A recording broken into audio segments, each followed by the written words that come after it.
अदनान शेख ने मारा लव कटारिया को धक्का। अदनान और लव के झगड़े में कौन था सही और कौन था गलत? दोस्तों, अगर आपने बारीकी से ऑब्जर्व किया हो तो लव कटारिया ने हर किसी कंटेस्टेंट के साथ मस्ती मजाक करा और सामने वाले कंटेस्टेंट ने मस्ती वाले वे में या फिर रोस्टिंग वाले वे में वहां पे उन्हीं चीजों का रिप्लाई करा। सेम अरमान मलिक ने भी करा। लेकिन अदनान शेख कहीं ना कहीं अदनान अपने माइंड में पहले ही ये पॉइंट आउट कर चुके थे, अपने माइंड में पहले ही ये चीज बना चुके थे कि अगर लव मेरे से फालतू की बात करेगा तो मैं लव को यहाँ पे धक्का मारूंगा, फिजिकल हो जाऊंगा। फॉर एग्जाम्पल, अगर मैं आपको ये चीज समझाऊं तो जब लव ये बोल रहे थे कि अदनान से मैं बाद में बात करूंगा, अदनान के पास मैं बाद में आऊंगा, तभी लोग वहां पे अरमान मलिक से बात कर रहे थे। मेरे पे आया तो मैं तो बहुत सुनाने वाला हूं, मैं तो मैनेजर बोलूंगा, मैं तो कैमरामैन बोलूंगा। इट मींस टू से कि लव अभी अदनान के पास बात करने के लिए आया ही नहीं। लव इस टास्क के दौरान अभी तक अदनान के पास आया ही नहीं, लेकिन अदनान जो है वो पहले से ही प्लानिंग कर रहे हैं। अगर लव आके मेरे से बिल्कुल भी मस्ती मजाक करेगा या टेढ़ा होगा तो मैं बहुत ही ब्रूटल रिप्लाई दूंगा। इसको देख के समझ आता है कहीं ना कहीं अदनान ने लव को धक्का मारने का प्लान अपने माइंड में बना लिया था। और जो बात अदनान ने उसके बाद भी कही कि जो आ रहा है तुझे बजा के जा रहा है, कल साई केतन राव ने बजाया, आज मैंने बजा दिया, ये बात बोलने के लिए, ये बात सुनाने के लिए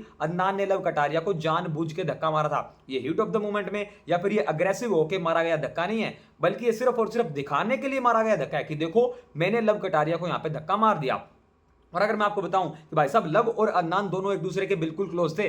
पहला धक्का भी वहां पे अदनान ने दिया, दूसरा धक्का भी वहां पे अदनान ने दिया, तीसरी बार लव कटारिया ने अदनान को रिप्लाई में धक्का दिया। उसके बाद दोबारा अदनान ने लव को 2 धक्के मारे और लव ने सामने से 1 धक्का मारा। और इस पूरे धक्का कांड में मुझे विशाल पांडे का जो स्टैंड है वो बिल्कुल भी क्लियर नजर नहीं आया। जब अदनान जो है वो लव कटारिया को धक्के मार रहे थे तो विशाल को वहां पे बीच में आके अदनान को रोकना चाहिए था, क्योंकि अदनान जो है वो फिजिकली लव कटारिया से ज्यादा स्ट्रॉन्ग है और उन्होंने काफी जोर से पुश किया। और मुझे यहाँ पे बिग बॉस का भी समझ नहीं आ रहा कि भाई साहब एक इंसान ने 6 धक्के मारे और बहुत ही जोर से फिजिकली पुश किया गया, तो यहाँ पे अब तक अदनान को कुछ भी क्यों नहीं बोला गया, अदनान पे कोई भी एक्शन क्यों नहीं लिया गया? अगर इस पूरे टास्क की बात करें तो लव कटारिया ने बहुत ही जबरदस्त तरीके से उस टास्क को परफॉर्म किया। इवन इस घर का जो सबसे नमूना कंटेस्टेंट है दीपक चौरसिया, उसके पास जाके भी लव कटारिया ने एंटरटेनमेंट दिया, कंटेंट निकाला। लेकिन अदनान ने जानबूझ के सिर्फ और सिर्फ दिखाने के लिए कि मैं बहुत ज्यादा पावरफुल हूं, सिर्फ और सिर्फ उस चीज को शो करने के लिए, बढ़ावा देने के लिए लव कटारिया को बार बार धक्के मारे और उसके बाद बोला भी कि जो आ रहा है बजा के जा रहा है। अदनान भी वहां पे गुस्से में या ओवर हाइपर होके